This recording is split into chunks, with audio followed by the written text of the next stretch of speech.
Once again, welcome everyone to the AltadenaTalks show. But today we're going to be just having Toni talk with her guest today. Jamal and I are going to jump out. We're going to come in after they're done, and we'll be back with the announcements later. So, Toni, and who are you?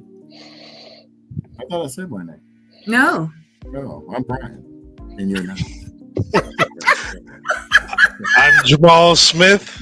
And it's just not right unless Brian says exactly. Nobody else. Guys, you know what? It's my fault we're running late today, so I'm trying to cut through all the formalities and just get right to the nitty gritty because we got a guest and she's not used to our shenanigans. So let me just say this. We're not late. We are normally 10-ish, right? 10, 15, right. 10, 30. But I have been behind the scenes saying, Brian, can we start? Brian, can we start? Because and I'm clicking everything. And he's doing everything quick because I have to leave. I have to talk to my guests for about 20 minutes or whatever. I have a doctor's appointment way in North Hills at 11:30 with the VA, and Lord knows it may take me an hour to get there. So that's what's behind that push. We're not late. It's 9 after. Yeah, we're kind of early. Right. But so he skipped that part, the I'm Brian Bacchus and you're not, because I was on his head. He's like, Toni, I'm not playing around. I'm doing this. You see my eyes doing like this. Like. And I'm like, Brian, can we start? Brian, can we start? So that's what's behind that this morning. And of course, I'm Toni Bailey Rains. But I want to introduce our wonderful guest named Tunisia Offray. She is here with us this morning. I met Tunisia 2 weeks ago. A week ago Saturday, at an event, at a dinner, and she sat next to me that Lena Kennedy held. And I saw her again Saturday at First AME in Pasadena for the Senior Summit. And so I was like, I need your card. I think I want you to be on the Toni Talk show. And talked to her yesterday, and she agreed to come on this morning. One of the reasons I brought Tunisia on, she is the co-founder and VP of Shepherd's Door, which is a domestic violence resource center. And I think that it is so important to have Tunisia on this morning so that we can talk about the things that in the midst of the fires, we've forgotten about, right? We know that, okay, everything burned, people had to evacuate, people's homes are gone, and what do we do? Where do we go next? And everybody's learning the process, and we're 90 days in. However, I thought about it. What about all those women and men and children, right, that are domestic abuse at the time, maybe victims and later survivors and hopefully thrivers? And then just like special needs, people with autism and all that. I'm going to be meeting with some people tomorrow. I may have them on in coming weeks. But I really wanted to focus right now on Tunisia's organization because, again, has this been a blessing that people had to evacuate and maybe be apart from their abusers, or are they now in a more stressful and abusive situation because they don't have their regular surroundings, their home, their apartment, or whatever, and they're still with the abuser, and because they're all stressed out, it's amplified. I was thinking about things like that. So Tunisia, can you tell us a little bit about Shepherd's Door, how it was founded, your background, and just what we were talking about, the people that may have fallen through the cracks during this time after the fires? Sure. Thank you, Toni, for having me on. I applaud you for bringing this topic to the forefront. Often I feel that people don't recognize that domestic violence is one of the causes that really amplify whenever there is a natural disaster or even a shift in the world where there's extra stress that's added, right? I saw this during COVID, and we're seeing a lot of the same similar patterns now that the Eden Fire has happened. I am Tunisia Offray. I am the co-founder of Shepherd's Door Domestic Violence Resource Center located here in Pasadena. And I'm also the president of the organization. The organization was founded in 2001. Oh, my mother would kill me. By my mother, Linda Offray, who at the time when she founded the organization was working for the city of Pasadena for the Black Infant Health Program. And simultaneously during that time, I became a victim of what you call teen dating violence and sexual assault while in high school. And the experience led me pregnant teen And it was the event of my life that kind of started this cycle of abusive relationships throughout the course of my adult life, in which I just found my way out back about 9 years ago. And I found my way out by coming to Shepherd's Door. So there you go. That's how I'm now the vice president and have pretty much stepped into the managing director role of the organization. I strongly feel that the biggest issue when it comes down to dealing with domestic violence is the education component. Myself, I did not experience domestic violence in my household. My parents have now been married 48 years. I've literally never even heard them argue. I mean, now that they're older and they're seniors, they may bicker, but never growing up did I ever see them fight.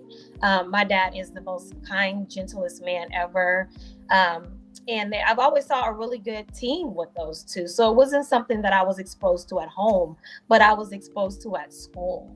So a lot of the programs that we have cultivated has come from my lived experience. Okay. My mother kind of started the organization because she was so upset about what she was seeing me go through. She felt like she couldn't help me. So she just started helping everybody else. Literally, that's what she started doing. I came on 9 years later after finally getting out of my last abusive relationship with my youngest child's father. Congratulations. Glad to hear that. Thank you. But it was definitely a journey. But I realized something had to change, and it started with me. That's when I really realized what my mother was doing. All these years, I knew she was doing something, right? And I would support little different initiatives that she would have. But I didn't understand the magnitude of what she created until I finally found myself at Shepherd's Door. And that's when I got to see women who looked like me, have gone through my same experience. Because all these years I felt alone and isolated because, again, it's not in my family dynamics, right? So I understood how important it is to be a support to survivors, because that is the core foundation what's going to help them transition into being survivors and then thrivers. Our organization, our base is education. So we have a healthy versus unhealthy relationship education workshops that we do in all of PUSD middle and high schools. One of my favorite programs that I enjoy doing is talking to the youth, because if someone had come to my school, then maybe it would have changed the trajectory of my life. And then from there, we have 52-week batterers intervention classes where we work with batterers coming out of incarceration. Part of it is to do batterers intervention classes. And I'm so proud of that program because we see a 92% success rate with our batterers. Phenomenal. Wow. And we also have our support groups, which Wait, I'm sorry. I didn't mean to cut you off, but I see right here on the screen, thank you, Jamal, for bringing that up, the 52-week batterers intervention program, penal code approved by LA County Probation. That's really amazing to me that your organization has this program approved. Yes. So we're one of the only 2 programs in the city of Pasadena that is approved to teach these batterers classes. And we are the only program that is partnered with City of Pasadena Prosecutor's Office in the city attorney's office, in which they send their batterers to our program, because that shows how strong we are when it comes down to education. It's crazy. Batterers walk in, they're always like, I don't need this. There's nothing wrong with me, and I love it because they come in one way and we get to see them leave a different way. And because of the education that they get and the tools that they get in our program, now they can be better fathers, better mothers, co-parent with their spouses or even their ex-spouses. We're creating healthy families. That is what's most important, because that is the foundation to breaking the cycle of domestic violence. Our social support and empowerment groups for victims, another program that I loved. That social support and empowerment is what helped me to step out of the shadows and do what you see me doing now, right? Advocating, speaking out, because DV survivors, we hide, right? We're embarrassed. We don't feel, we feel like no one understands us. We don't trust systems. So it's a cause that you won't see a lot of victims screaming from the rooftop. Yeah, me too, because society looks at it as a weakness, right? So I have to use my voice and amplify my voice to say that we're not weak, we're strong. And we deserve to be protected. We deserve to be to be acknowledged. We deserve to have the proper support so that we can thrive. We are strong individuals. We are contributors to this society. And I love that our victims come through our program. They might come in homeless or unsupported. They go back to school. They get their degrees. They become midwives. They become doulas. They're working at Huntington Hospital, paralegals, you name it. Our clients have achieved it. And that's because of the support that we give. That's awesome. I love our program because it really just reflects all the different systems that I've had to go through, and because we have that lived experience, we can cultivate programs that really speak to the heart of what it is that people are going through when they find themselves in domestic violence. Yeah. And so we know that, like, obviously, there's this thing about, women are always, the victims of domestic violence, but that's not true. Men are too. And women are batterers just like men are. And so you get, whether they're incarcerated or others refer to your program, you get both men and women. And do they go through co-ed training, or is the training separate? So women have training and men have training separately? We do keep it separate. So Okay. yeah, we have women batterers in which I facilitate those classes. And then we have we have 2 male batterers classes. And you're correct. Women are batterers as well. The issue with that is that it's the societal norms. Society doesn't recognize men as being victims, right? Because you think of a man versus a woman. Oh, she can't, beat you up, because we tend to think domestic violence is just physical, and that's not the case. Right. So definitely mutual abuse, and there's definitely abuse from women perpetrators onto men. It's just not reported at the rate that a woman reports. Got it. With a male perpetrator. Yeah. So I'm super glad to hear you say that, right? To have you come on again today and talk about that, because it is a societal thing. And we think that, the men are the horrible ones, or, but they're, whether you want to call it a mental health issue or a environmental, or because of how they were raised, because I don't know, but I've heard, people do what's done to them, right? Sometimes you hear rapists, it's because they were bothered when they were younger, whether it's male or female. And it seems like in the news every other week now, it's another female teacher or someone that had authority that has raped a young boy, right? And they don't even think, people in society don't think, oh no, he wanted it, and it's just happened. But it does happen on both sides. And so the fact that Shepherd's Door treats or counsels and works with both men and women, and it's right here in Pasadena, is so very important. And then back to, circle back around to post-fire.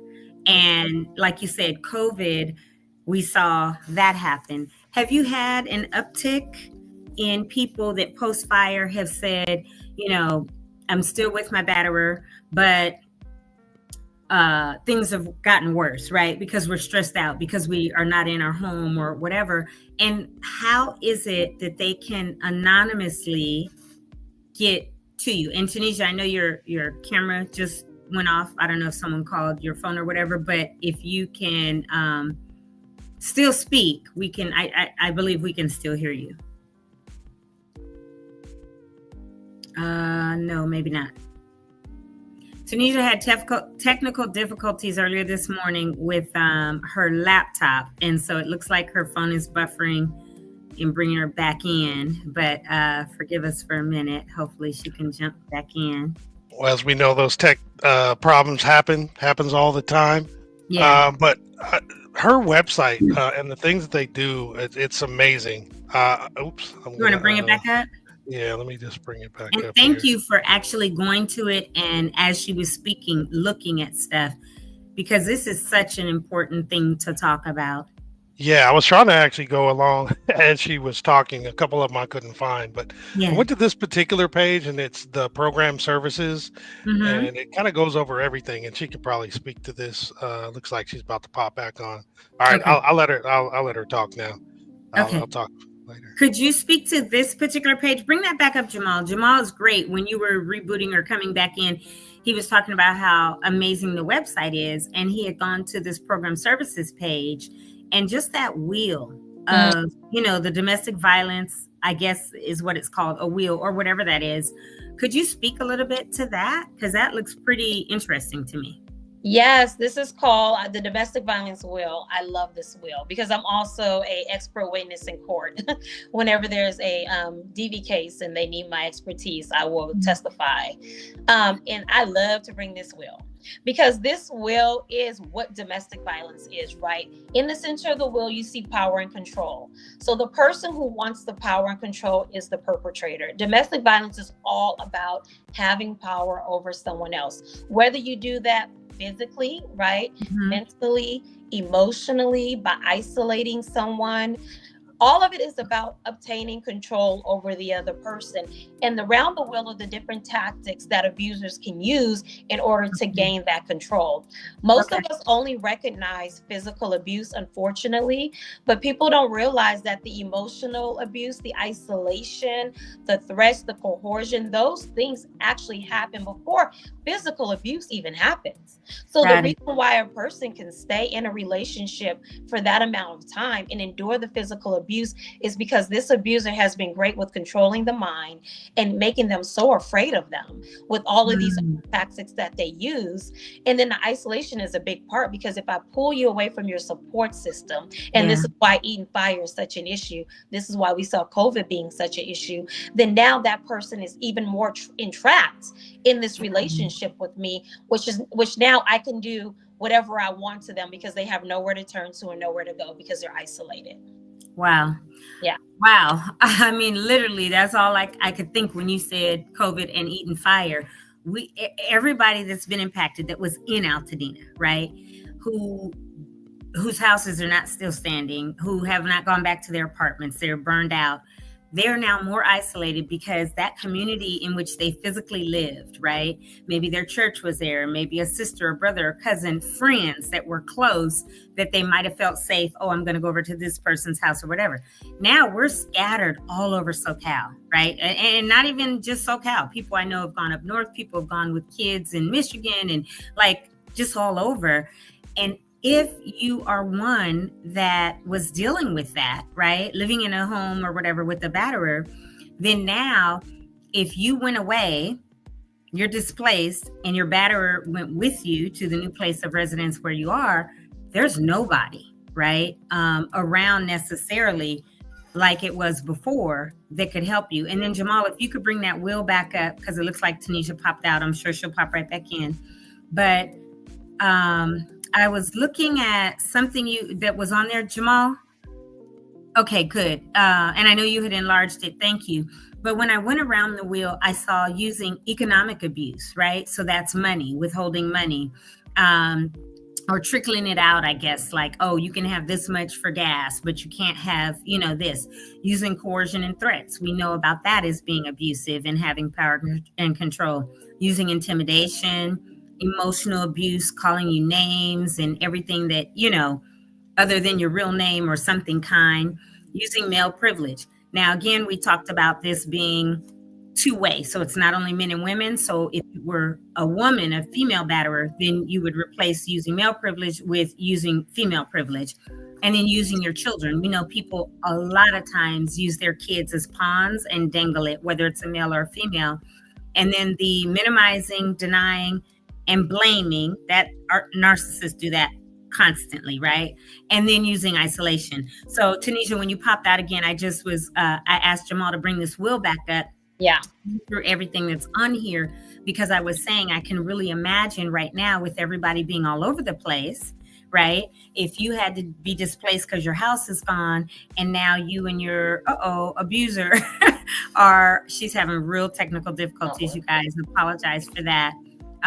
But if your abuser went with you to this new place and no one's around you, then all of this stuff, I'm sure, is just increased and heightened so much, right? And like I said, the economic abuse, you need gas for the car? Here's $5. Like just enough to get you to work or where you have to go and back to me where I'm in control and I have the power, right? Instead of filling up the car where you might be able to go visit someone or whatever, just enough to buy the groceries or whatever it is.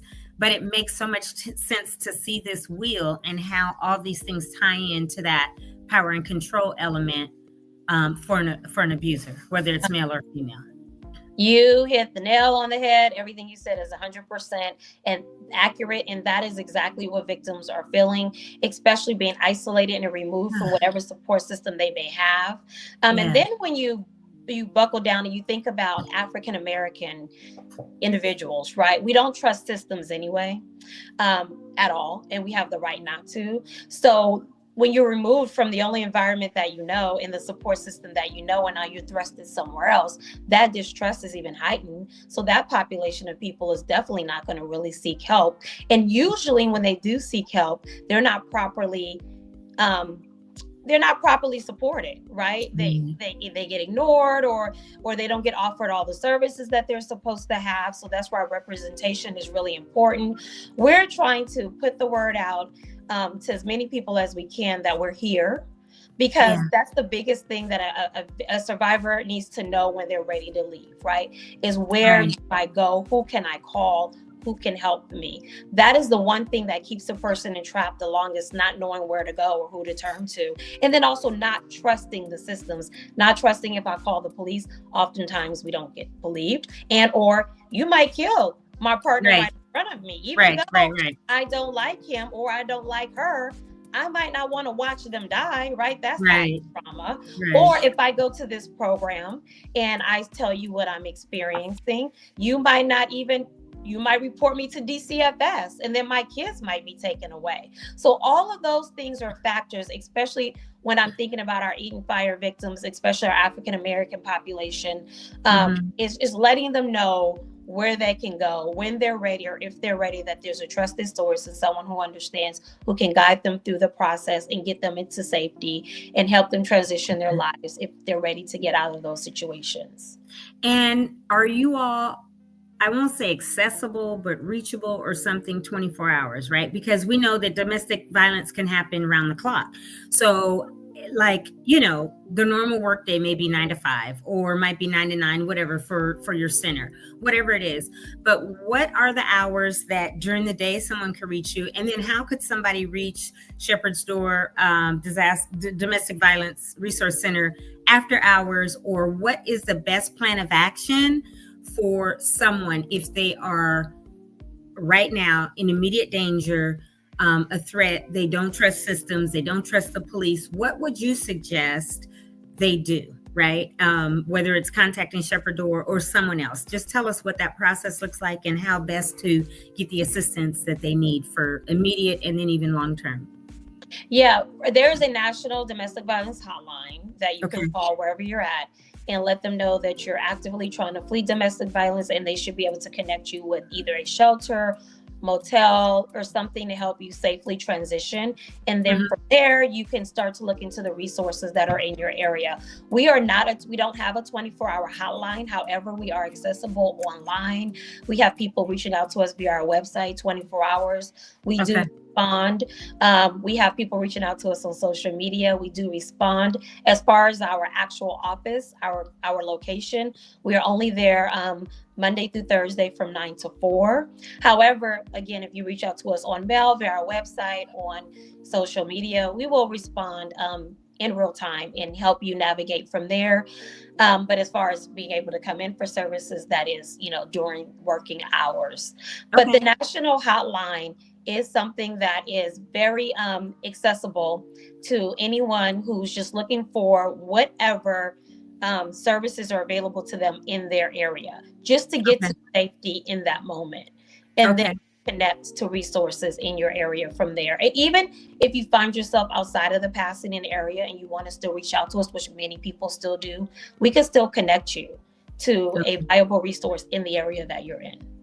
And so I see that Brian put the number up, the link and the phone number. So www.thehotline.org, and then 800-799-SAFE, which is 7233, is the National Domestic Violence Hotline number, which is staffed 24/7. And I noticed that all the languages, it says there's English, Spanish, plus 200 others through interpreters service. So that's super, super, super good information to know and for us to have on here today. And if anyone that is watching, or when you share this, or you know someone and they are, especially these 90 days post-fire victims, right, of the Eaton fires and or Palisades fires, any natural disaster, anything, when we know that domestic violence increases and things are more heightened, please do not hesitate to to share this particular Toni Talk show with them today, to give them that hotline link, or that, again, 800-799-SAFE number, because we don't want anybody, right, being in domestic violence. We know that it does happen, but if we can help be a resource by saying, look, this is the hotline number 24/7, and then Shepherd's Door, which that one has been put in as well, and it's shepherddoor.org. Oh, and text start to 88788. Thank you, Brian. He's in the background doing. That's why I was like, come on, can we go? Can we go? He was like, Toni, get it together, right?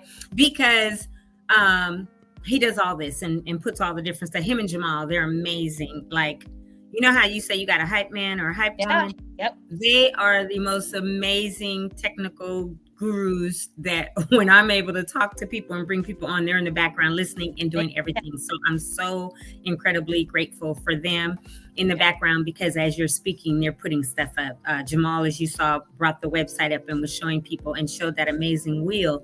But I think it's just so important that, you know, we talk about this, because again, people that are living this nightmare, to know that these fires have them more displaced. They're not in their normal routine. Their abuser may be with them, and it's probably more abusive now.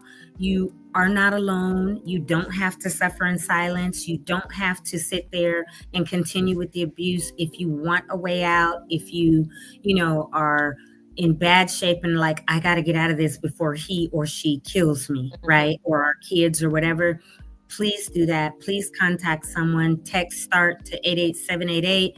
Call 800-799-SAFE or 799-7233, or go online to www.thehotline.org and get the resources, the escape plan, the help, whatever it is that you need, even if you don't want to necessarily immediately call 911 because of the distrust or the fact that they could come and it'll escalate and your abuser get killed, or you or your kids. Who knows, right? Because those things happen as well. They do. So,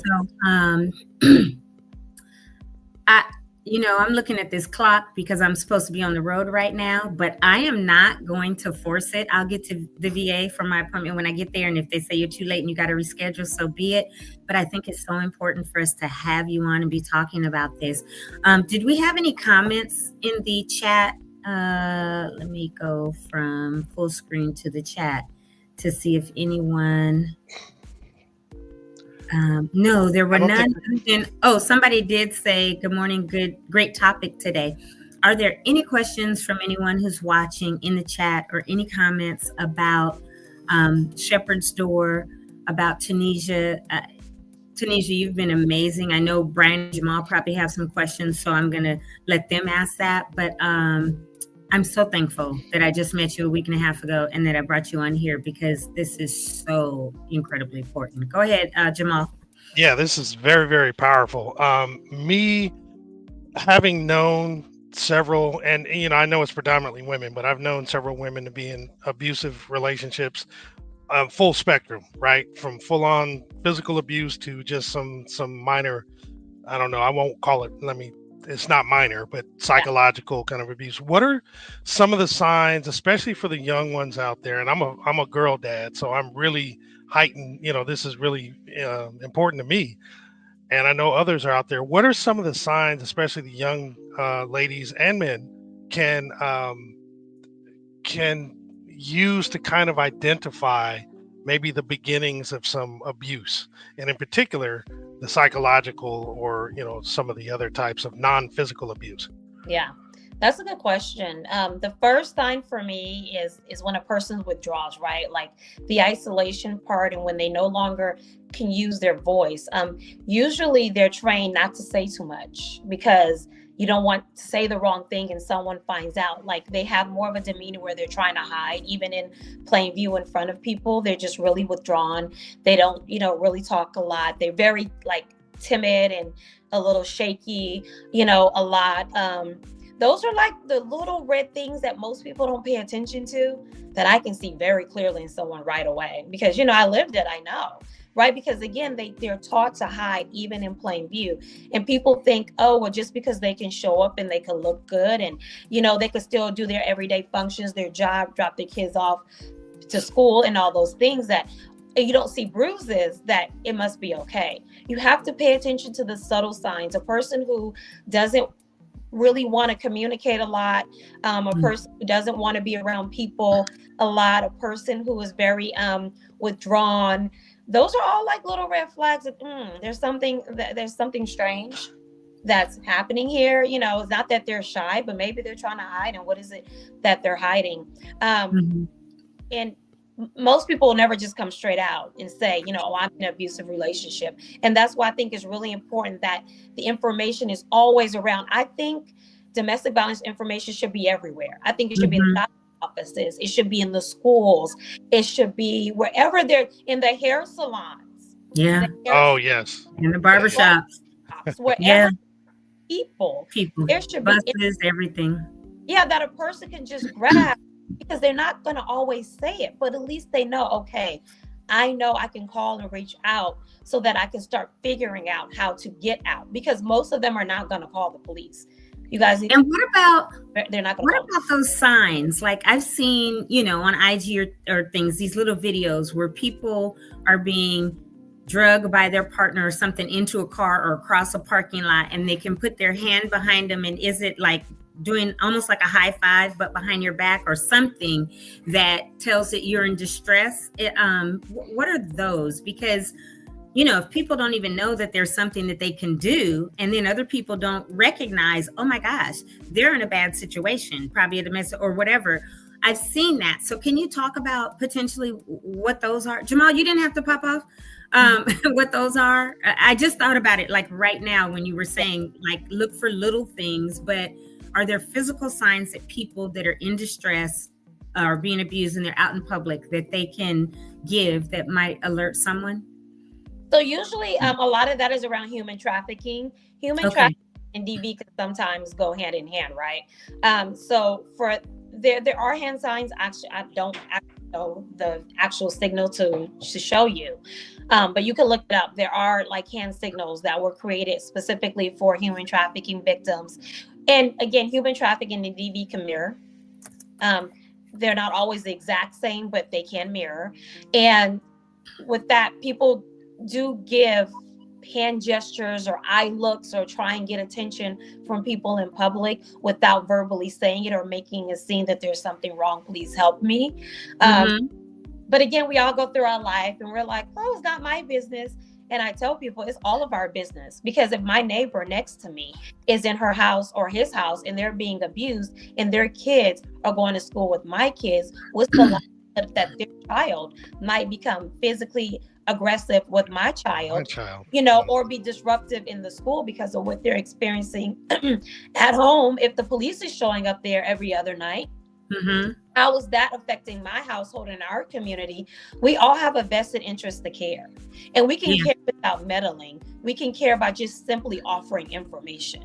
That is the biggest thing that we can do. And you found the signal. Yeah, there you go. Yeah, that's the thing that you can do to help a victim, is just give them, let them the card and let them do what they need to do. And they'll do it. They will reach out. I can promise you they will. Yeah. I'm glad you found that, Jamal. Thank you, because that's so important. Literally, if you're out in public and you see a woman or even a man, but in a situation with someone that seems like they're grabbing them harshly or whatever, and they raise their hand up, tuck their thumb in, and bring their fingers down like that, that is, I looked it up too, the hand signal for being in distress for domestic violence or something like that. So thank you for bringing that and literally showing how it's done on the screen. Yeah, that was actually B. So good job. Oh, B. Thanks, B. It's a team effort. It is. I don't know which one's behind the scene doing it, but thank you, Bo. Tunisia, I have a question. What generally happens if someone, builds up the courage to make the phone call to your organization, right? What basically happens, and the reason why I'm asking is because I feel not just for domestic violence, but for any sort of situation someone's going through, sometimes people's pride kind of gets in the way, in addition to, like they might be embarrassed that they're in the situation. So if they kind of understand what's going to happen if they make the phone call, not to the police, but to your organization or something like that, it might encourage them to maybe reach out a little earlier. Yeah. So usually when a victim reaches out, the first thing we identify if they're safe. Are you living in the house with the perpetrator? Is the perpetrator around you? And then we try and figure out what is it that they're looking to do. Not all the time they're ready to flee immediately, but that's when we kind of start the discovery process, right? Like, where are you now? We try and identify if you have safe places to go or family or friends nearby that you can trust. Unfortunately, here in California, I don't know about everywhere else, but here in the state of California, we do not have enough domestic violence shelters. That's the truth. We have more animal shelters than we have DV shelters. So most often, when a victim is looking to flee, and I hate to say this because I don't want this to be a deterrent for people not wanting to flee, but the reality is there's not many places for us to place people. That has been our reality since about 2016, right?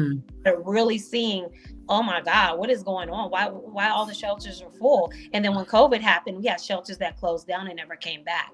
So the number of victims are escalating and the number of resources are decreasing. So it could get really tough. But at Shepherd's Door, I can tell you what we do.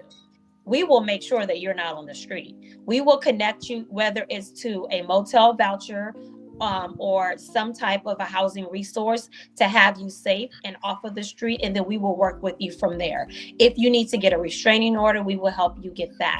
If there's going to be a custody issue, because this is another sad thing, just because your abuser is abusing you doesn't mean that his parental rights get taken away. Yeah. So most often DV victims find themselves having to co-parent with their narcissistic abuser.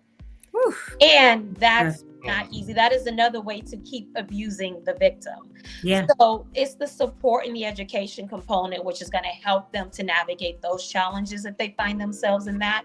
And also giving them whatever other resources, mental health, that is so important, because once you're out of the fight or flight mode, and then you got to settle in with all of this trauma, all of these experiences, it's easy to feel like you're going to lose your mind. So making sure that they're wrapped with a mental health therapist, one that they trust, one that has experience dealing with domestic violence, that is really important. And if we just offer wraparound services, we will give that victim everything that they need to be safe and free from abuse, and we will not leave them. We will trail them as long as we need to.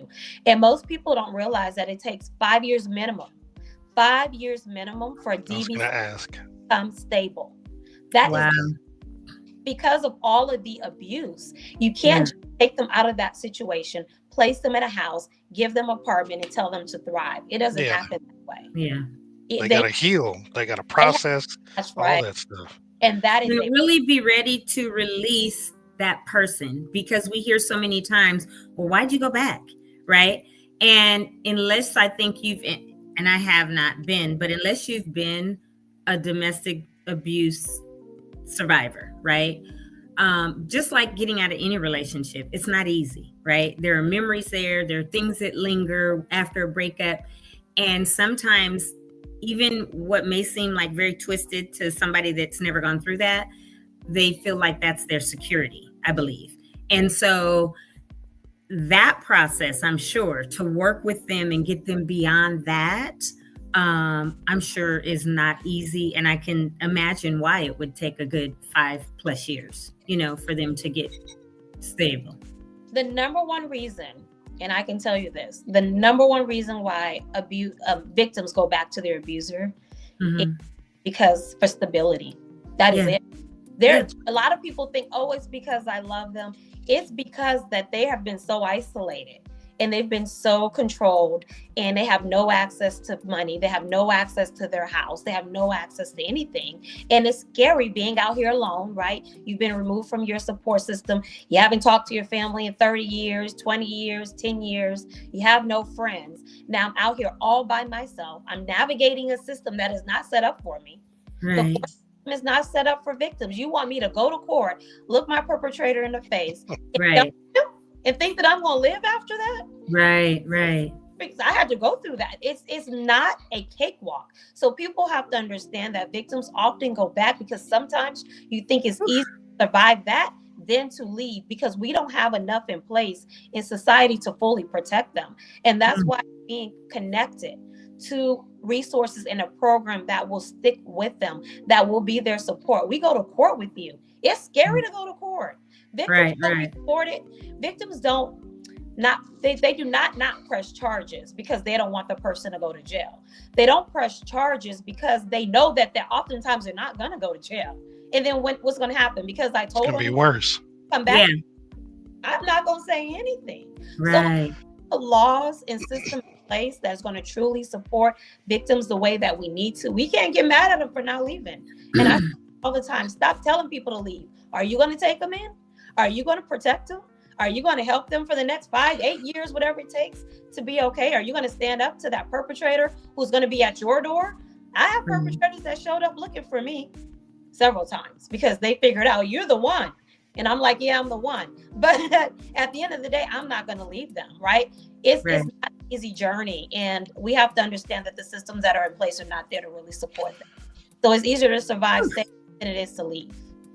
Okay. So part of that also is, do you encounter a lot of folks that have Stockholm syndrome, where they actually start, believing in or feel positive about their abuser just because it's a coping mechanism?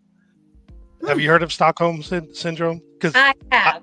It's actually, people, that is not the majority of victims. The majority of victims stay because they feel safer staying, which is crazy. That tells you how messed up we are in society. They feel safer staying than they do leaving. If I leave you now, I have to see this man every week and bring him my child. Victims die at the police station doing exchanges. Exactly. Yeah, there's some validity to it, though. Yeah. I've been stalked and abused at the police station exchanging my child.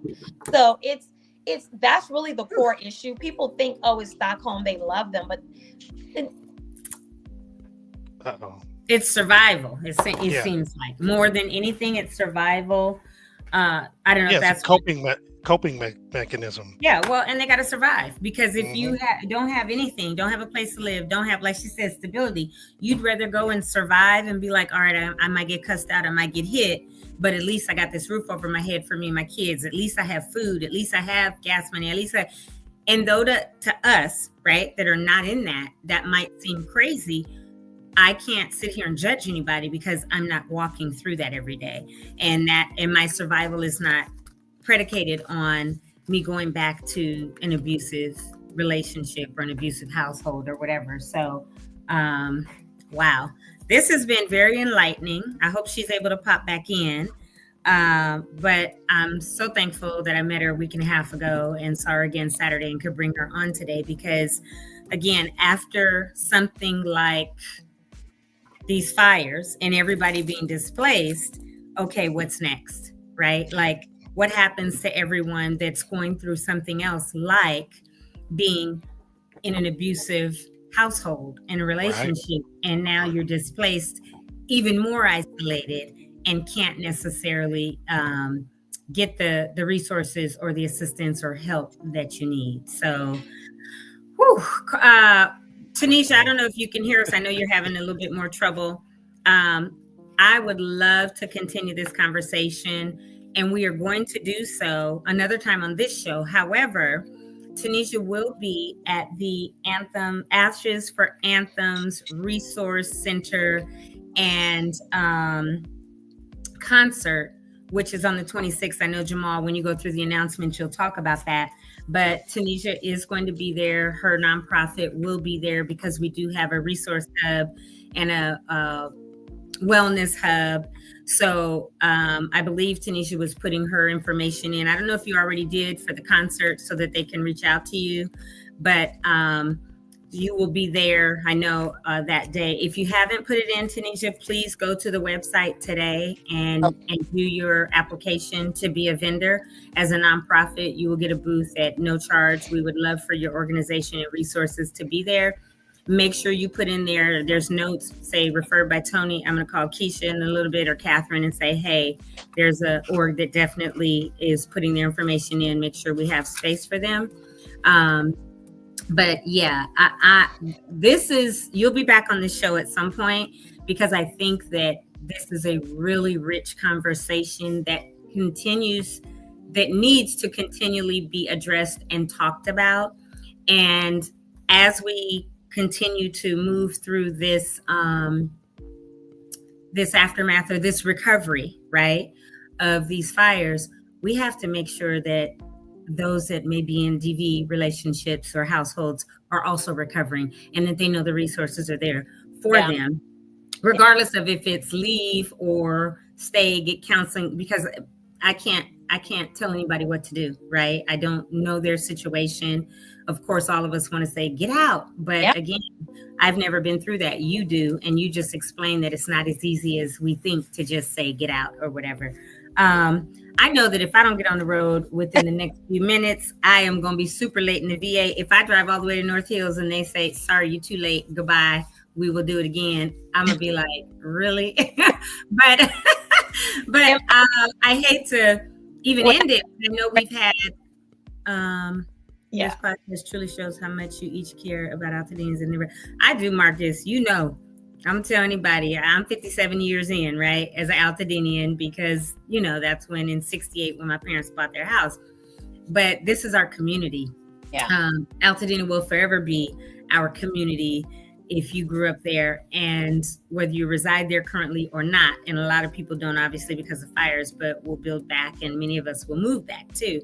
But my thing is, we have to do this. We have to talk about every aspect, not only just post-fire, because then we lose or forget about, and a lot of people slip through the cracks, like the DV people, like children with special needs or adults with special needs. There's so many people that I think people are automatically not thinking about, because their first thing is, okay, where do I go? What do I do? But 90 days out, I'm thinking about those people, because now even 90 days out for them may be very detrimental for them.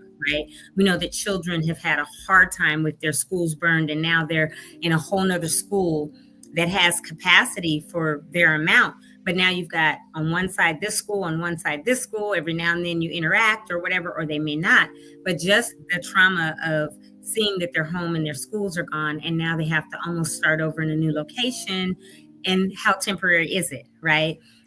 Is it going to be for the duration of their time at that school, or will they promote to another grade in another school? And, it's just a lot. So I really am trying to get people on to talk about everything. And so the fact that you and I met recently, saw each other again Saturday, and you agreed to come on today, I am so very grateful. Thank you. We will bring you back on to continue here. And then on the 26th, I definitely look forward to, speaking with you because our podcast will be there. I'll be a moderator also on the main stage. I might bring you up there. We'll see. But hopefully a lot of people that can get good resources and hear from you all on the 26th will be there. And if not, yes, go to shepherddoor.org. Don't forget about the National Domestic Violence Hotline. If you need immediate assistance, text START to 88788, call 800-799-SAFE or 799-7233, or go to www.thehotline.org to get the resources or the help that you need. Tanisha, do you have any parting words for us before we pop off and then give the rest of the show to Jamal and Brian today? Thank you for having, and thank you for even being willing to have this conversation. I'm really grateful. again, I just felt it's the one thing that most people ignore, but I do think it's like one of the most important issues to constantly keep in the forefront as we're talking about rebuilding our community. Like, how can we rebuild it even safer, right? Not just physically safe, but also emotionally safe for everybody. And one of the things that we need to always keep in mind. And thank you for bearing with me with all of my technical issues. I don't know what's happening in the technical universe today, but it was not working for me today. It's okay. Let me tell you, the last few weeks we've had things like that happen, and it happens, right? None of us control technology. The good thing about it was each time you were able to pop back in, and because there are amazing folks on this podcast that aren't on the screen right this second, but they're in the background doing all kinds of things, we were able to still talk about things, show the wheel, talk about that, show your website each time that you were popped out. And then by the time you pop back in, we just continued on. So I think that the gist of what we were talking about, everybody understood and got, and you were able to pop in and carry right back on. So I think that we'll be good, and we'll bring you on again and talk about it. In other words, the show must go on regardless. Oh, there you go. And because of, can you bring Jamal in too? Because of Brian and Jamal, the show continued to go on regardless. That's how we do it. And we have shenanigans like this every day on, sometimes Brian sounds like he's in a bathtub or under the sea somewhere. I'm usually in the bathtub when I'm doing the show. Jamal is walking behind him. Oh, yeah. There's all kind of stuff. So don't even think about that your screen went out or whatever. It's quite all right. We're just glad that you came on and we talked about this today. The imperfections make this perfect. Yeah. Yeah, and you stayed under 51 minutes. So now it's actually going to be seen all the way instead of on Instagram where it cuts off in 1 hour. Good. And Tanisha, thank you so much. This is powerful. Look forward to you coming back. Yeah, thanks so much. I'm going to pop off when Tanisha pops off and say toodles like I do every day. Thank you all. Thanks, Brian and Jamal. And Thanks, have Toni. a good rest of the Tuesday show, because I know y'all going to clown. Y'all going to go over announcements, all kind of good stuff. And a reminder, today is tax day, but LA County don't have to worry about it. So love you all, bros.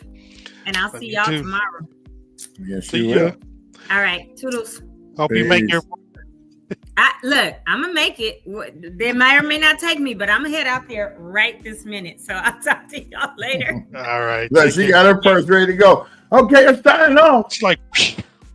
Exactly. You know that toodles, and that's it. So I'm going to pop out. All right. Talk to you later. Steve. Yeah, that was very informative. Amazing. Yeah. I wasn't even sure exactly what the topic was going to be. But I'm glad it was what it was today, because I think a lot of people are in domestic, violent situations, or have suffered, or have in the past, are abusers. Verbally, well, that too. Verbally. I got you. So, it's important to be able to, like they were saying, have a safe place to, go to express yourself, to feel empowered to walk away from that sticky situation, because I know it's hard. I know it is. That's why we have counselors and therapists and things of that nature, because, especially now early on in my early marriage, I went through a situation where me and my wife at the time were having issues. And so we opted to go to counseling. But one of the things you don't pay attention to, and that is the person that you're with, you're trying to be open-minded. They're trying to gaslight the fact that, the woman, the counselor is a woman, she likes you. Okay. Why don't we get a man? Oh, the man likes you. He's on your side. It's like there's no side. Yeah, there's no winning. We're trying to figure out why we are having problems. Right. And you're gaslighting by deflecting, instead of getting to the root of the thing. Like you argue with somebody and they'll pick the one word you say in the conversation and spin the direction off on that word. They say, well, you need to stop acting like you calling me I didn't call you anything. They're just you should stop acting like. Mm-hmm. That's the difference.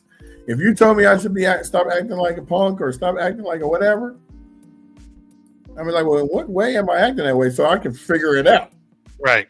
Not you're calling me something and deflecting from the problem. Yeah, but why are you saying that? What actions am I, showing that make you think that way? And you know what? And it's funny because sometimes you think it's you until you see that person with someone else doing the same thing. Doing the same thing. Hey. Then you feel like, hey, yeah, I knew it wasn't me. Now, there have been situations where I have been the tyrant. But because I'm unhappy. And I can't talk to you because I don't ever get to say anything I want to say. So I just start being condescending. And you don't want me to get there because the whole conversation will be nothing but deflection. Nothing but that. And that's I'm doing it on purpose to make you leave me alone. Like just shut down the situation. Yeah, pretty much. I'm not afraid of, me, I'm transparent. I'm not going to mention no names, but I'm not afraid to be talking about certain situations that didn't make me quite happy. And every time I tried to talk to the person, they would be like giving I'll use my first marriage as an example. My ex-wife would wait until the 19th thing was the problem. And then list the whole stuff from 2 years ago, 3 years ago, whatever. And I'm like, why didn't you tell me that when it was affecting you right then? Then and there. Because then that wouldn't have been on the list. Of course. But, women think emotionally, men think logically. We're trying to find a solution to the problem. Most women, well, I'm not going to say most women. Most women that I've been involved with want to rant their emotion of it out. They just want to get it off their chest. Exactly. You got to learn when to not talk. Sometimes the rant is not even towards you. I'm still reading the Cliff Notes on that. Yeah. Sometimes the rant is not against you. It's somebody else irritating, but they know they can come at you with it because you're going to be understanding. Yeah. Well, at least I've learned how to do it a lot more than I did in the past. And a lot of that, ironically, You've shared some insight about that, and sharing with your situations you've gone through, similar to what you're talking about now, and just just conversations we've had, and it's helpful because I've been quiet. I have to sit in the car when I used to come home for 30 minutes. Yeah, and just wind down whatever I've gone through, so that I don't bring it inside because I already know she has some problems. She's going to lash out. Not against me, but just something that happened that she just needs somebody to talk to about it. So by doing that, guess what happens? I never get to tell you anything because I can't tell you anything because you got your own problems and you're looking for me to be the sounding board. So I never get to be the sounding board. I've had a few people reach out to me and ask me how I'm doing in the fire, and before I could even get it out, they start telling me about everything they're going through. So you never found out anything about what I'm going through, but you called me. Now, if I called you and said, hey, I saw you went through a fire. How's everything going? Now it's my turn to shut up and listen and absorb what you're telling me. Not to compare it, not to have a comparison. Well, my cousin's uncle, sister's brother went through it too. And now you're telling me their story. I don't care. I don't care. If I'm asking you something, you tell me how you're feeling, I'm listening. If I do the same thing for you, that's what you should do. Yep. Because if you don't do it, I will never. There was a reel I just saw the other day. A young couple, white couple, sitting at the restaurant. The kid drinks his milk and he's got a milk mustache. And he goes, look, my milk mustache. And she goes, stop being so immature. You should have seen his face went like this. And everything after that, every video they did after that, he didn't say anything. Oh, babe, look at this nice smooth rock. He goes, yeah, that's nice. Never change his facial expression. You want to? Are you want to go eat something? Oh, I'll accommodate you, but I'm really not hungry. I'm serious, man. When you get somebody that's getting to that point, you need to look at yourself and say, yeah.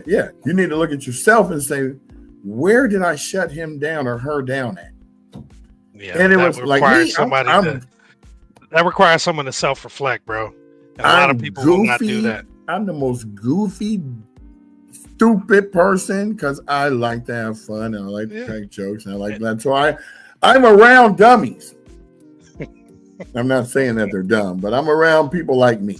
Yeah, silly people. Like people when I get now, fun. I got my boy Donnie. Donnie is outrageous. He is. He's a character. He's a unique. He brings me happiness because I don't have to be the one entertaining someone. You see what I'm saying? He's already doing it. Yeah, so he's always on. Always on. The funny thing, I used to get upset with him, but now I don't even care because he gives me some great advice every 3 years. No, for real. And he'll say something so profound. I'm like, all right, how did you actually get to be the way you are? But I remember he got shot in the head, so he never matured from that point. Doctor even said it. Yeah. So a lot of people say, why are you friends with him? I said, because that was my homeboy from day one. Yeah. You know, if he had $5 and I was broke, we went to McDonald's and shared a meal. Always. Yep. Always. And this is why I tell people certain types of friends that y'all see me do stuff for and you wonder why, is because they've done so much more for me in my younger ages than I could ever do for them in my older ages. And so this Instagram is disconnected. If you were watching AltadenaTalks Instagram, it's gone. You know, we're still on probation. You know, like the 90-day period that they test you out. But how much my Instagram is still going. So let's go. As you can see, when we have people come on, we announce them. So like, you know, in Instagram, I announce that you're going to be over. So I go over to Instagram and I'll say, hey, Alan Shea has joined. So has 7 Deuce Trey. So has Pressure, Fraser Black, Marky D, Miss J. I hope I'm saying that right. And what we do is when they do join, we then make a note of that and bring it over to the main page. So as they're joining over in Instagram and we pop your name up here, such as I'm about to pop Alan Shea's name up here because he joined Instagram. Now we show you, huh? I just said, what's happening, Alan? Oh, yeah. Well, you know, Alan was a part of my, he didn't realize it, but he was part of, well, his face is the one that shows up on the still. He's going like this. I have to bring it up. But that video, it was 2 nights after the fires when I went down to Brookside to film live to tell everybody that there were donation stations with water and stuff, because that was at the time I didn't have anything. I didn't have no water. I didn't have nothing. I was driving around like, what's going on? I didn't have a jacket, so I got a jacket and all kinds of stuff. But Alan Shea was down there along with Philippe Darrow and Craig Nobles, and they were all down there in participation of this event, along with this one TikToker dude who actually started the event off by buying 40 pizzas, going down to Brookside, getting on his TikTok and say, hey, man, I got 40 pizzas down there. Who wants to come indulge? And that's how it got started. That's dope. This is White Cat. He's not even from Altadena. He just went, but he stayed the whole time, and I interviewed all of them, including him. And I need to reach out to him again because, you know, we need somebody to do something where a lot of people need to be. That's the guy to do it right there. Because, you know, you got to remember social media can now benefit us instead of hinder us now. You know, you can get away from all the twerking videos and the slapping you over the head or the bag snatching head, you know, all that stuff. And pay attention to what's really going on in your life, because right now, if you guys don't pay attention to even the politics of it, you know, I saw a video the other day. Everybody's talking about the stock market went down. Well, the stock market ain't never affected me. I could never afford to buy stocks. But what you don't realize is that if the stock market goes down, it affects the economy. And the economy will affect your prices for eggs and prices for bacon and prices for fruit. because if these deportations keep going on, prices will go up because there will be no one to, and I'm not going to even stereotype. We all know the majority of the things that get done in this America happen with Mexicans, Hispanics, Latinos, or whatever you want to call them. I don't know the proper name because they always calling us the blacks and the African Americans. So here's the whole thing. Oh, good. I was saying, you need to pay attention because it will affect you. They had a white guy on this video and they had him because everybody had got deported from this farm, right? This white guy, and he was picking fruit and he could barely fill up the bag. And they asked him, well, how much you think, you should be getting for doing this much work? And he said, I should be getting $30 an hour. Not so much. He picked like 35 fruits, and it was problems for him. $1 a fruit, huh? That's hilarious. It's so funny. It's so funny that thanks, Tony, because we need to reach out to that dude. It's so funny that you see real life reels. Like this dude was really, well, of course, I don't think it was a real news story, but you know how we can manipulate Sure. Channel 4 and all that. So he really thought he should get paid that money. Yeah. And meanwhile, everybody's doing it by the bag full. Right. Like they're not getting paid 30, 40 times what he's done. Right. So I don't know. We have a call coming in from 818. I can't answer it now because I'm on the podcast. Now, one day we may have to get a little 809 hotline so people can call in and we can, because we can do that. Yep. We just answer the call on Google Voice right there on the screen, and you can bring them right in. Well, I was wondering, this is a caller from New Jersey. Now, I did talk to somebody the other day, and they were like thanking us for having this show because they live in Chicago, and Chicago stopped showing news about Altadena like a week later. Oh, come on. You know how that's going to be in most states. That's what they did. It was going to wane here in California, so it was going to wane much faster in other places.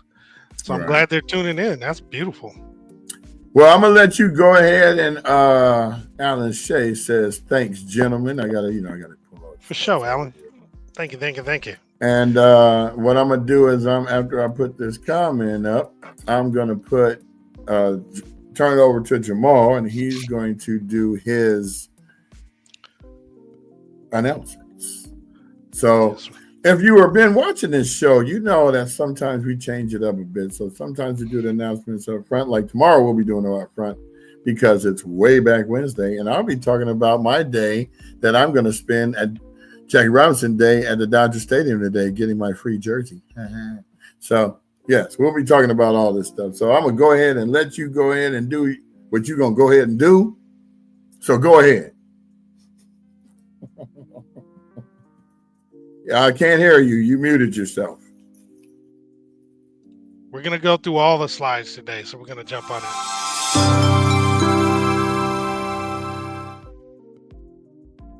So, guys, as we know, today is the last day to opt in or out for the right of entry. You got to pick one, please. And then by the end of the day, as Toni had mentioned yesterday, this is what's going to happen. Hey, if your property was affected, you must choose an option by today. Now, if you do not submit an opt-in or an opt-out from by today, the government will initiate the process to remove the fire debris from your property. And in such an event, you will be responsible for the full cost of the debris removal. And a lien may be placed on your house to cover those costs if you don't have enough. So let the government take care of it. Go ahead and opt in or opt out. You still have more time that you can actually, take care of it if you choose to opt out. Now, you will notice before you get off of this, that's the only time I'm going to pop in. Oh, sure. Like on my street on Palm, they had a brand new construction site built on the YMCA lot. And those houses have not opted in But I believe the reason why they haven't is because the construction company who had built them are going to take responsibility for rebuilding them, because they are tract homes as opposed to the lot that's in front of my house. But what they did, they didn't opt in, but what they did was they put a construction sign in front to say who's going to be removing it. Same thing with Sherry's mom's house right next to hers. They did the same thing. I think it's the same construction company because they have the same banner and everything. So if you do see people's houses that look like they haven't opted in and out, that's probably what's going to end up happening. So if you know any neighbors, friends, family, and you've looked at that form or that site that we put up that shows that your neighbor hasn't opted in or out, you might want to reach out. Yeah. I've already done it to 10 people because they didn't even realize they had to opt in or out. And that was 2 weeks ago. Yeah, we had mentioned that before too. There was a large number of people that headed down to the recovery center on the 31st of March because they didn't know, that deadline. Well, they're going to be there today like that too. Yeah. Well, hopefully it'll be less, right? That would be a good thing. Definitely be a good thing. So now with that in mind, let's talk about the disaster recovery centers. Remember, there's new hours as of yesterday. It's just Monday through Friday from 9 to 6, and then Saturdays from 9 to 4. And again, it's at 540 West Woodbury Road in Altadena. There also is still the one-stop permit center that's at 464 West Woodbury Road, Suite 210, Mondays through Friday at 9:30 until 6 p.m. and then 8 a.m. to 1 p.m. on Saturdays. And again, this is just for walking in and talking to folks. But if you want to have a 1 hour consultation, you can actually schedule that time if you go to recover.lacounty.gov/rebuilding/1-stop-permit-centers. And the appointments are only available Mondays, Wednesdays, and Fridays from 9:30 to 12:30, and Saturdays from 8 a.m. to 12 p.m.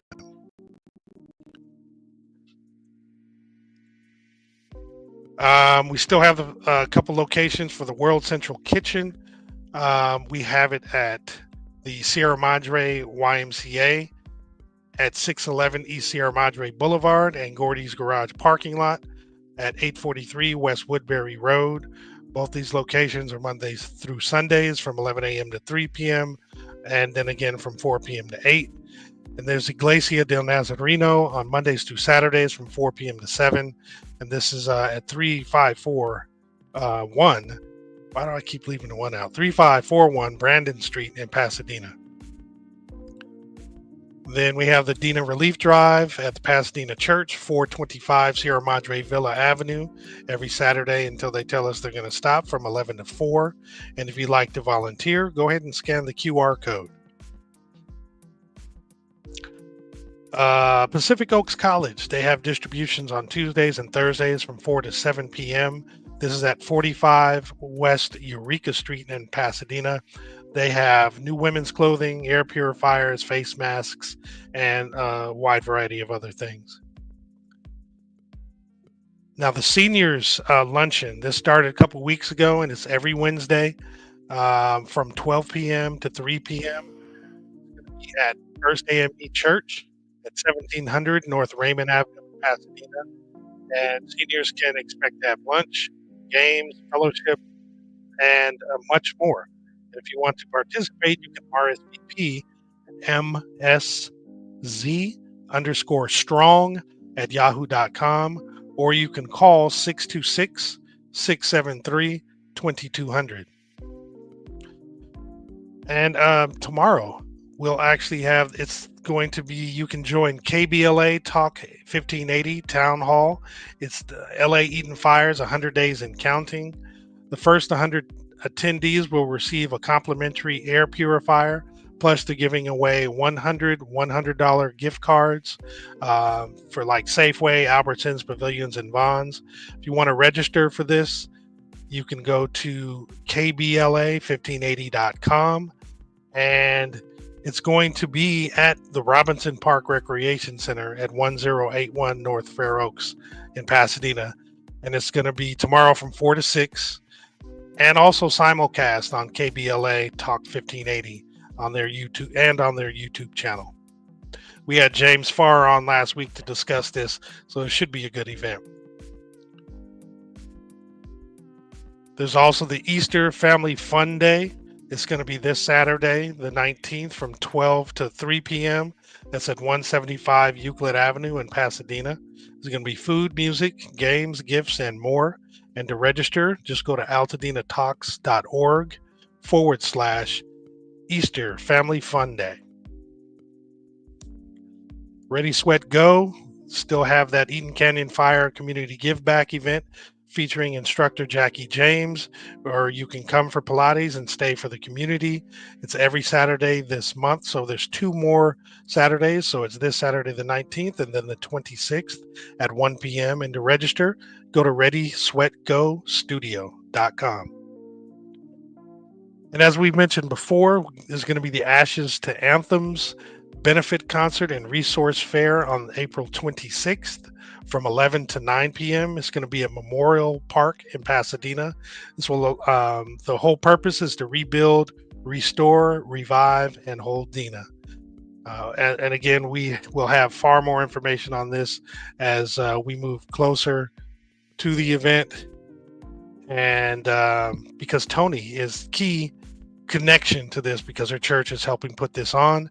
So we'll have more information. She announced a couple of the artists. What is it? Guapale and what's the other lady's name? Adre. I can't remember her name. But we'll get that for you guys. But also on this day, there's the Dina Give Back. It's from 12 to 4 p.m.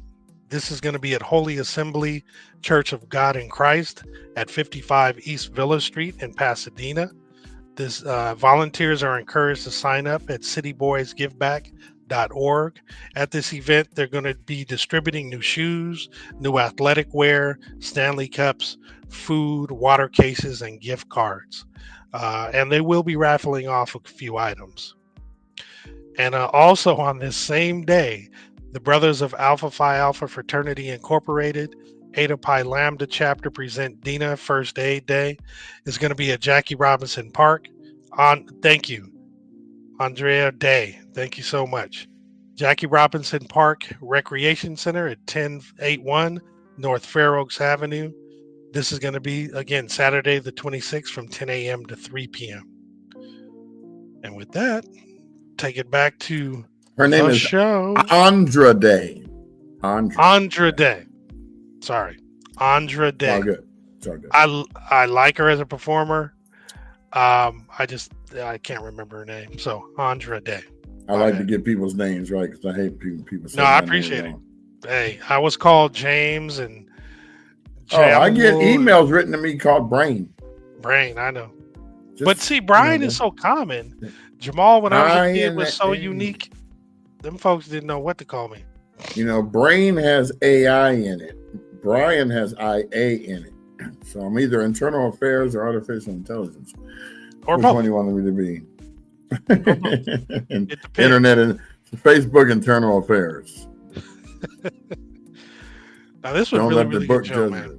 This is really good show. Really good show. Yeah. Really good show. Yeah, it was fun. But it was informative. And it was, I'm sure you got a lot of it because you got 3 girls. So, you got to make sure that, hey, and I know you already be, oh, yeah, that's right, pork. I know you be ready to step in and choke a fool because, that's us with our old head having thinking cells.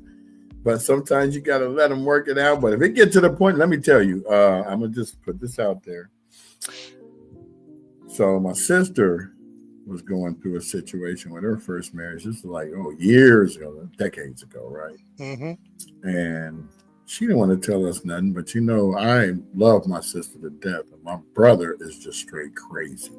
So, oh yeah, we went over there, and needless to say, he wasn't just bothering her like that no more. No, I get it. That's all I'm gonna leave it alone because I get it. And she eventually got out of that marriage. And that I'm relationship. so happy to hear that. Moved on to some other things, but it's taken a lot for her to deal with what she had to deal with because she needed her support system around, and that's the first thing they do. They move you way down someplace, so you can't just be popping up out of nowhere and stuff like that. So, you know me, I'll drive to the end of the earth to make sure you're all right. Well, that's like Tanisha said. It takes on average victims about 5 years to kind of get to a point where they're okay, and kind of function normally again. Which I mean, it makes sense. But it's funny you mentioned about me having the girls and wanting to choke them. It's so, I don't know if it's bad, but they don't even want to bring anybody over. They don't want to introduce them to me. It's funny. They're gonna meet all the uncles too. Hey, well, what I've actually told some folks is like, hey, if they make it to me after going through all the uncles, then to me it's like, okay, they must be all right. But just to let y'all know, if I'm trying to protect somebody I love, I ain't got nothing to lose. I can go to jail. Just knowing that that you had a commission. Oh yeah, you're not hurting that family member no more. Yeah, and of course, sometimes you get that situation where you do something. What you doing? They protective of them. Like, oh, come on, you don't see it. I need to film this so you can actually see yourself in this situation. Because sometimes it just, sometimes it don't register. He never did that before. He just stressing out because he ain't got a job. He been looking for work. I got 4 companies. He can come work for me. Then I can see how he is every day. Then when he go home to you, he should be fairly happy. You know what I'm saying? Yeah. Or at least pretending to be. No doubt, man. But yeah, no, this is wonderful. Wonderful. We'll have this conversation picked up again and others similar to it. Because what I've loved about these last 2 episodes are kind of like back to back, which was Tamitra and Tanisha, the 2 T's, is that we need to focus on a lot of mental health situations. She even brought up the fact that during the pandemic, you get isolated because remember, nobody could go anywhere. So that's the prime opportunity. I got you now.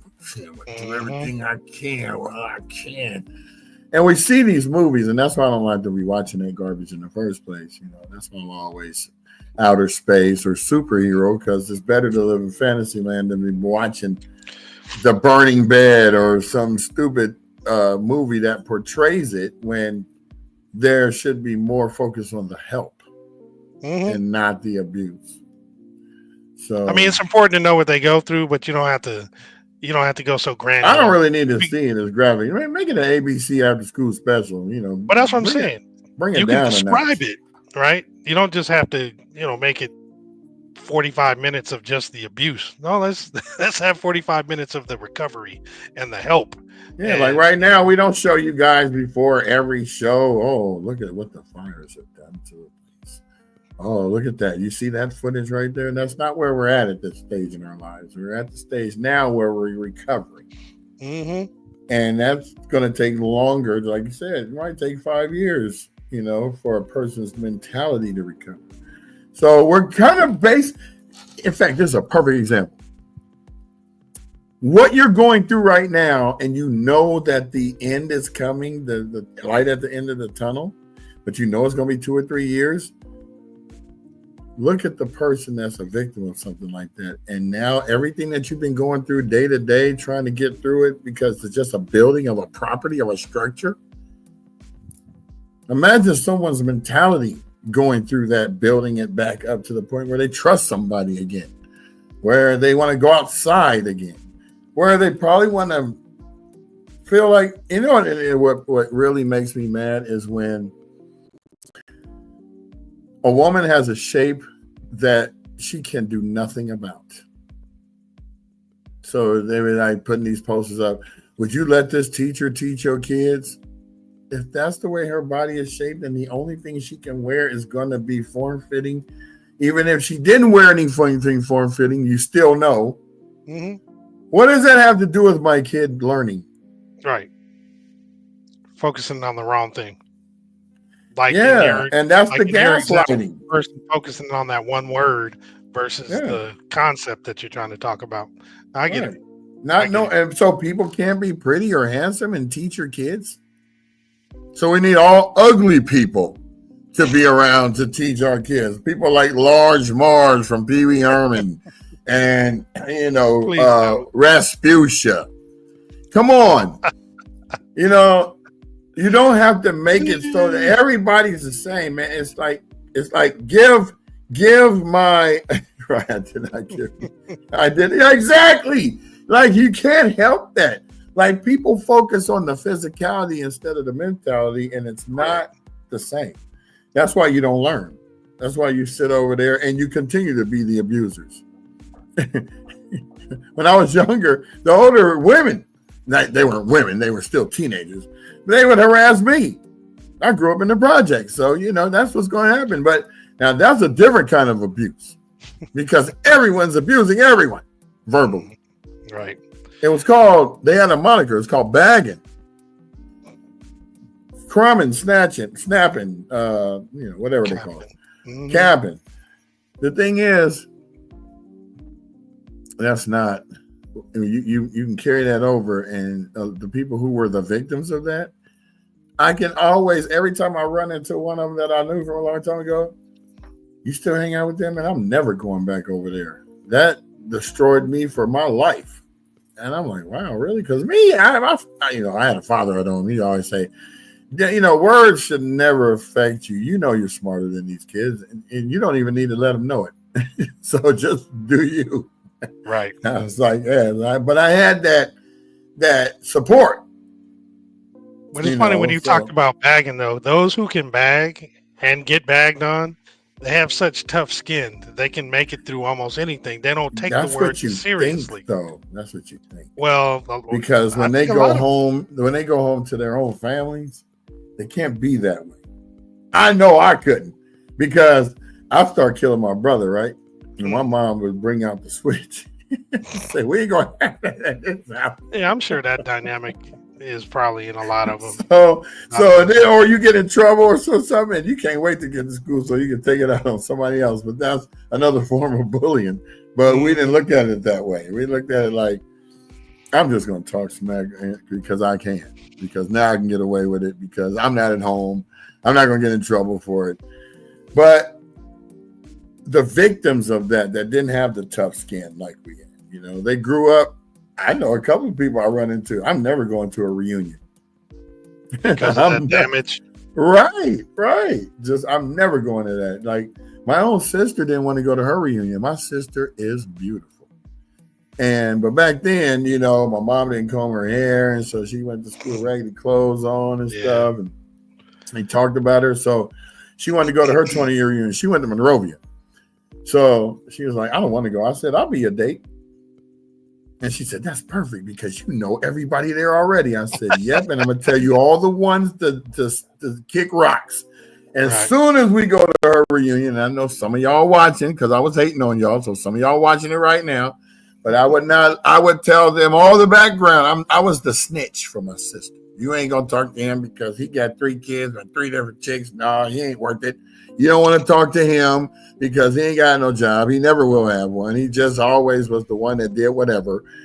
This guy I don't know too much about, but since he's from Monrovia, I don't want you to talk to him anyway. Let's go. I'm not lying because they all was there. Right. And why are you blocking? I said, cuz none of y'all. I said, y'all remind me of Mike Jones. They said, what's Mike Jones? I said, back then you didn't want her. Now she's hot. You all on her. Mm-hmm. That's what it is. You didn't want to talk to her then. You talked about her. Now she's dang near 6 feet, and she, of course, wants to wear 6-inch heels so she can tower over everyone. I'll be like, girl, you're a menace. But I love my sister to death. I wish her the best. I hope the next relationship she gets into, I don't have to kill the dude. Just that's all I'm saying. That's all I'm saying. Because my sister is precious to me. That's my that's like Stay Gold, Pony Boy. Remember that from The Outsiders? Stay Gold, Pony Boy. That's her. Stay Gold. I hope she finds a good one too. Yeah, because if not, she's gonna put him in a headlock and do him like Candace Parker. What fool? Well, we've gone an hour and 30 minutes. It's a good one. It's a good one. And so I'm going to be enjoying the next 2 hours of taking a nap because I'm going to the Dodger game, and you know how them Dodger games be. The game started at 7. You better bring yourself there by 4:30. Yeah, and you don't know when it's going to end. And that too. So it's going to be 50-something degrees tonight. So you know, in that stadium is going to be about 40. Mm-hmm. So I got my thermal shot ready. I got 3 shirts. I'm going to wear a sweatshirt, and they're giving away the Jackie Robinson Day jersey. Cool, man. Hope you have a blast. Everybody who's going, hope you guys have a blast. Oh, by the way, the DJ of the Dodgers, DJ Severe, today is his birthday. And he will be there. So we're going to wish a happy birthday to DJ Severe. We should have brought him on the show today because I know he's getting ready. He could have been showing, yes, we're on location live. I'm getting ready to set up. And we'll have to do that another day when he actually is there. I should have hit him up last week to see if we could pull that off. That would have been great. But we'll catch it another time. So we can't get to everybody every time, man. We're trying. We also want you guys to know that, you know, if something happened in your life with the Altadena fires and your house was destroyed, maybe this could be therapy for you to come on and talk about it and talk about the process that you're going through, because the whole point of this podcast is for us to be able to be for you daily, to bring you things and bring us together as an Altadena community. And like I said before, we are the longest running podcast in the world that's talking about Altadena. And even if you started today, you will not catch up because we will not stop until the last house has been built. We are in episode 65. Look at that, 65. Stay alive. You know what I'm saying? So, and I don't usually say that. You know what I'm saying? That's my brother. That's his favorite word. You know what I'm saying? Or like when they say, you see what I'm saying? I'm like, man, if the words could pop up there. But now I got AI that can make you see what you're saying. Right. I can see you. Man, I hope you get some rest and enjoy that game tonight. And everybody, hope you have a fantastic day. Thanks for hanging out with us again today. And, and we thank you for everybody that joins us on Instagram and Facebook and YouTube, because our whole thing is we are here for you every day. That's what we do. Right. And we're going to be here for you. Come join the fun now with me and all the gang. Learning from each other while we do our thing. Nah, nah, nah. Gonna have a good time. All right, y'all. Peace out.